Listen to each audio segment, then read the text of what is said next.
सिद्धासनमा मेरुदण्ड सिधा हुनुपर्छ। सिद्धासनमा मेरुदण्ड सिधा हुनुपर्छ। सहज बीज प्राणायामले मूल छुनुपर्छ। आजको सूत्र सिद्धासन सबैभन्दा पहिला। आसन धेरै प्रकारका हुन्छन्। वज्रासन, पद्मासन, सुखासन, भिन्न भिन्न धेरै आसनहरू छन्। ती आसनहरूमध्ये यो ध्यान विधिको लागि सिद्धासन अत्यन्तै जरुरी छ। किन जरुरी छ भने सिद्धासनमा हाम्रो कुर्कुच्चाले दुईटा द्वारको मध्य भागलाई छोएको हुन्छ र दुई द्वारको मध्य भागमा छुनुपर्छ। यो सिद्धासनमा मात्रै सम्भव छ र सजिलो छ।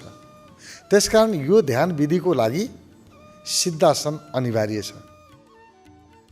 सिद्धासन बनाउने, बस्दाखेरि सिद्धासनमा बस्ने पहिलो काम। र सिद्धासनमा बस्दाखेरि स्वतः मेरुदण्ड सिधा हुन्छ, तर आफूले पनि सुरुमा प्रयास गर्ने कि मेरो मेरुदण्ड सिधा रहोस्। पहिला सिद्धासन, दुईटा मेरुदण्ड सिधा रहनु पर्यो। दोस्रो, मेरुदण्ड किन सिधा रहनु पर्यो भने हामी तलबाट ऊर्जा चलाउन चाहन्छौँ अथवा आफ्नो कुण्डलिनी शक्तिलाई छुन चाहन्छौँ। हाम्रो मूल जीवनी शक्ति नै तल भरिएर बसेको छ र तलबाट माथि आइराखेको छैन। मूल जीवनी शक्तिलाई कुण्डलिनी शक्ति भनिन्छ। हामी कुण्डलिनी शक्ति भन्ने बित्तिकै धर्मसँग जोड्छौँ। योग, आसन इत्यादि यो कुण्डलिनी यो त साधना गर्ने मान्छे, धर्म गर्ने मान्छेको लागि पो त, हाम्रो लागि होइन भन्ने हामीलाई लाग्छ। हामी भ्रममा छौँ। हाम्रो पुरै जीवन यही कुण्डलिनी शक्तिबाट परिचालित छ। यो जीवन हो, नभई हुँदैन। र आज हामी कहीँ कुनै विधामा कमजोर छौँ भने हाम्रो कुण्डलिनी शक्तिको असन्तुलनको कारणले हामी कमजोर भएका हौँ। कुण्डलिनी शक्तिलाई ठिक ढङ्गले प्रयोग गर्न सकियो भने कुनै पनि विधामा हामी कमजोर हुँदैनौँ, असफल हुँदैनौँ। हाम्रो जीवन फरक गतिमा चल्न सुरु गर्छ। कुण्डलिनी शक्तिलाई बुझ्न अत्यन्तै जरुरी छ, किनभने यो शक्ति बाहिरबाट ल्याएर हाल्ने होइन, हामीसँग जे छ भएकोलाई परिचालित गर्ने हो। मसँग जे सम्पत्ति छ त्यसलाई मैले प्रयोग गर्ने हो। बाहिरबाट ल्याउने हो भने गल्ती हुन्छ कि मलाई नचाहिने कुरा पो आयो कि भन्ने कुरा हुन्छ।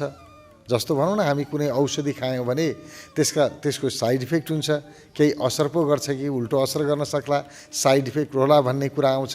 तर यसको त के को इफेक्ट, त्यो त छ, भएको कुरा हो। अनि ल्याएर नयाँ हाल्ने होइन। हामीसँग छ, अलिअलि आफै प्राकृतिक रूपमा परिचालित भइरहेको छ। हामीले त्यसलाई अलि व्यवस्थित रूपमा परिचालित गऱ्यौँ, फरक त्यति मात्रै हो। त्यसलाई त अरू व्यवस्थामा लिएर आउने हो। त्यसकारण कुण्डलिनी शक्ति मूल हो। जीवनको मूल केन्द्रै कुण्डलिनी शक्ति हो। त्यसकारण त्यसको लागि के गर्नु पर्यो? मेरुदण्ड सिधा हुनुपर्छ। मेरुदण्ड सिधा भएन भने त्यो शक्ति राम्रोसँग परिचालित हुन पाउँदैन। र मेरुदण्ड जब झुक्छ कसैको पनि, त्यो व्यक्ति हरेक विधामा कमजोर हुन सुरु गर्छ। जस्तो कम्मर झुकाएर हिँड्ने मान्छेहरू, छाती खुम्च्याएर हिँड्ने मान्छेहरू आत्मविश्वासमा अत्यन्तै कमजोर हुन्छन्। किनभने उनीहरूको मेरुदण्ड झुक्यो। मेरुदण्ड झुक्यो, आत्मविश्वास गयो। मेरुदण्ड सिधा बनायो जसले, छाती अगाडि सारेर हिँड्यो, उठ्यो, त्यो व्यक्ति आँटिलो हुन्छ, साहसिलो हुन्छ, हिम्मतिलो हुन्छ। मान्छे चिनिन्छ त्यत्तिकै। जुन मान्छेले छाती उठाएर हिँडेको छ, यानि कि मेरुदण्ड सिधा गरेर हिँडेको छ, यो मान्छे आत्मविश्वासी मान्छे हो भनेर चिनिन्छ। जुन व्यक्तिको मेरुदण्ड सिधा छैन, झुकेर हिँड्छ र बस्दाखेरि पनि झुकेर बस्छ, यसको आत्मविश्वास अत्यन्तै न्यून छ भन्ने बुझे हुन्छ। सिधै शरीरको स्थिति हेरेर कसको आत्मविश्वास, आँट, जोस, जाँगर कति छ अनुमान गर्न सकिन्छ। जे अनुमान गर्यो त्यही हुन्छ, ठ्याक्कै त्यही नै हुन्छ। त्यसकारण यो मेरुदण्ड सिधा बनाउनु नै एक प्रकारको औषधि हो, अरू केही गर्नै पर्दैन। बस्दाखेरि होस् या उठेर हिँड्दाखेरि होस्, आफ्नो मेरुदण्ड सिधा छ कि छैन त्यसको ख्याल गर्ने। र मेरुदण्ड झुकेको व्यक्तिले ध्यान गर्न सक्दैन, ध्यानको अलौकिक आनन्दको अनुभव गर्नै सक्दैन, त्यो शान्ति गहन शान्तिमा प्रवेश गर्नै सक्दैन। त्यसकारण ध्यानको लागि त मेरुदण्ड सिधा हुनु अनिवार्य छ। ध्यानको लागि मात्रै होइन, जीवनका हरेक कर्म गर्नको लागि साहस चाहियो चाहिएन, आँट चाहिएन। काम गर्न त चाहियो नि, विद्वता छ, ज्ञान छ, तर अब ज्ञान प्रयोग गर्नलाई पनि त आँट चाहियो नि। शरीरमा बल छ, बल प्रयोग गर्न पनि त आँट चाहियो नि। बुद्धिमत्ता छ, बुद्धि प्रयोग गर्न पनि त आँट चाहियो नि। आँट छैन भने केही पनि हुँदैन। मेरुदण्ड सिधा नहुने मान्छेको, मेरुदण्ड खुम्चेको मान्छेको आँटै हुँदैन, अनि बाहिर पनि केही काम लागेन, भित्र साधनामा पनि केही काम लागेन। मेरुदण्ड सिधा बनाउनु अनिवार्य छ।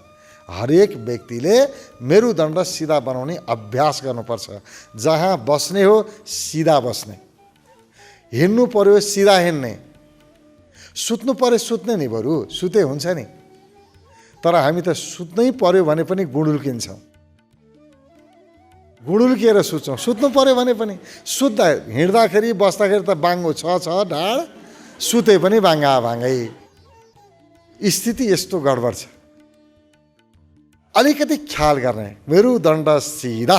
पहिलो कुरा मेरुदण्ड सिधा हुनुपर्छ। तर यो विधिमा चाहिँ के छ, मेरुदण्ड मात्रै सिधा गर्ने होइन, सिद्धासन पनि लगाउने। पहिला सिद्धासन, मेरुदण्ड सिधा दोस्रो।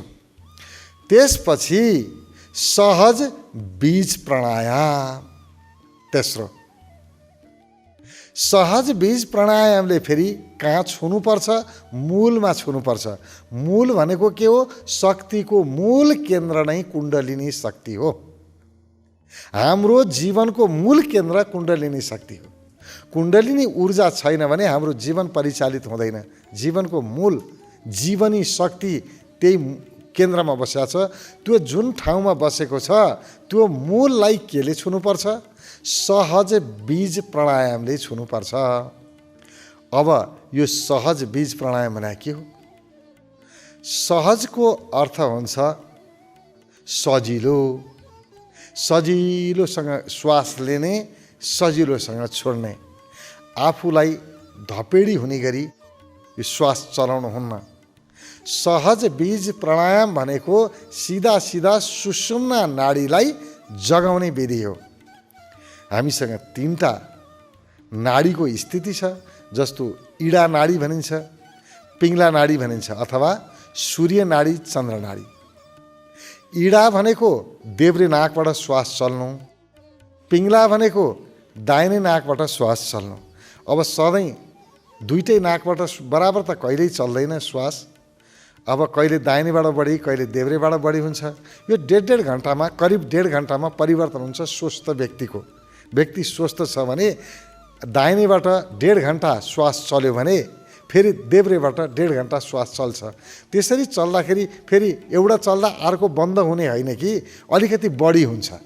जस्तो कहिले देब्रेबाट श्वास लिने क्रम बढी हुन्छ, कहिले दाहिनेबाट श्वास बढी हुन्छ। त चल्न त दुईटै श्वासबाट, दुईटै नाकबाट चलेको हुन्छ।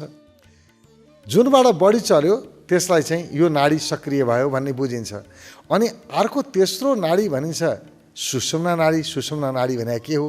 यसलाई त्रिवेणी भनेर पनि भनिन्छ। इडा, पिङ्गला र सुषुम्नाको संयोजनलाई त्रिवेणी भनियो। त्रिवेणी भन्ने बित्तिकै हामी तीनटा नदी मिसिएको भनेर बुझ्छौँ। तीनटा नदी जहाँ मिसिन्छ त्यहाँ त्रिवेणी होइन, यहाँ त्यस्तो होइन।